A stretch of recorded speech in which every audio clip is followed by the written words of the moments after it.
Ja, moin Leute, mein Name ist Dominik und heute ist mal wieder Zeit für eine neue Transformation, in dem Fall mit unserem Fabi. In den meisten Fällen kennt ihr Fabi eher hinter dem Stuhl, heute fungiert er als Modell, das heißt, heute sitzt er auf dem Stuhl und ja, bekommt heute ein neues Frontsystem von uns mit einer Dauerwelle und in Kombination, warte mal, mein Handy klingelt, muss man noch kurz aufstehen. Sorry. Und in Kombination würde ich das Ganze nochmal mit dem Hey Phil ergänzen. Das bedeutet, das ist unser neues Streuhaar und das würde ich dann im hinteren Bereich so ein bisschen als Verdichtung machen.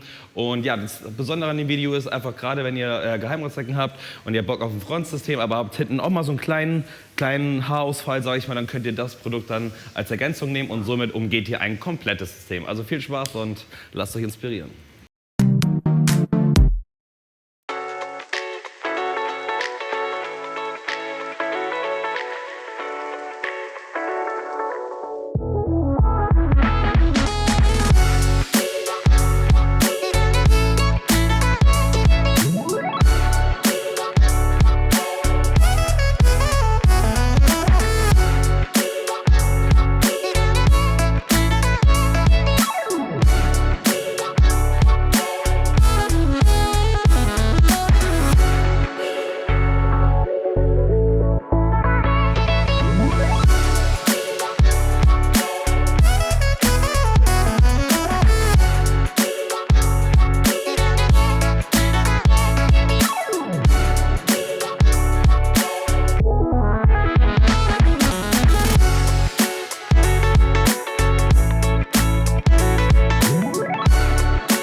So Leute, ja, das war die Transformation mit Fabio und Alex. Und ja, ich denke, das Ergebnis kann sich sehen lassen. Er ist noch hübscher als vor der Transformation.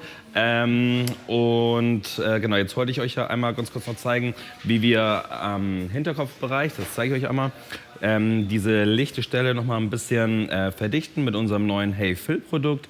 Und dazu ist es natürlich wichtig, dass das Haar erstmal komplett trocken ist. Das heißt, Alex hat erstmal schon das Finish vorbereitet und ich werde jetzt mit Hilfe dieses Produktes einfach diesen kleinen hinteren Bereich noch mal so ein bisschen voller wirken zu lassen oder voller wirken lassen. Und genau, das heißt, das macht ihr dann einfach, indem ihr zu Hause eventuell vom Spiegel euch einen zweiten Spiegel mit zur Hand nehmt. Dazu habe ich noch mal ein anderes Video gemacht, das könnt ihr euch natürlich auch gerne noch mal anschauen.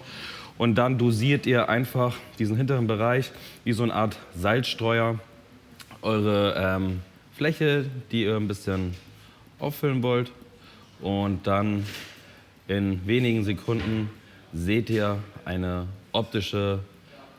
deutlich optische Veränderung zum Positiven. Und genau, das wäre es auf jeden Fall, dieses Hey Phil Produkt, ein super Einstieg, wenn ihr vielleicht auch noch gar nicht bereit seid für das Thema Haarsystem, wenn ihr eurer Meinung noch zu viele Haare habt oder euch einfach die Arbeit noch nicht zutrauen möchtet oder die Arbeit machen wollt, dann könnt ihr auf jeden Fall mit dieser Haarverdichtung von uns, mit diesem Streuhaar, auf jeden Fall ein super geiles Ergebnis erzielen und das lichter werdende Haar praktisch damit verschwinden lassen. Ne? Also, ja, wenn euch das Video gefallen hat, lasst auf jeden Fall mal ein Like da, abonniert gerne unseren Channel und wir sagen dann von dieser Seite ciao und bis bald.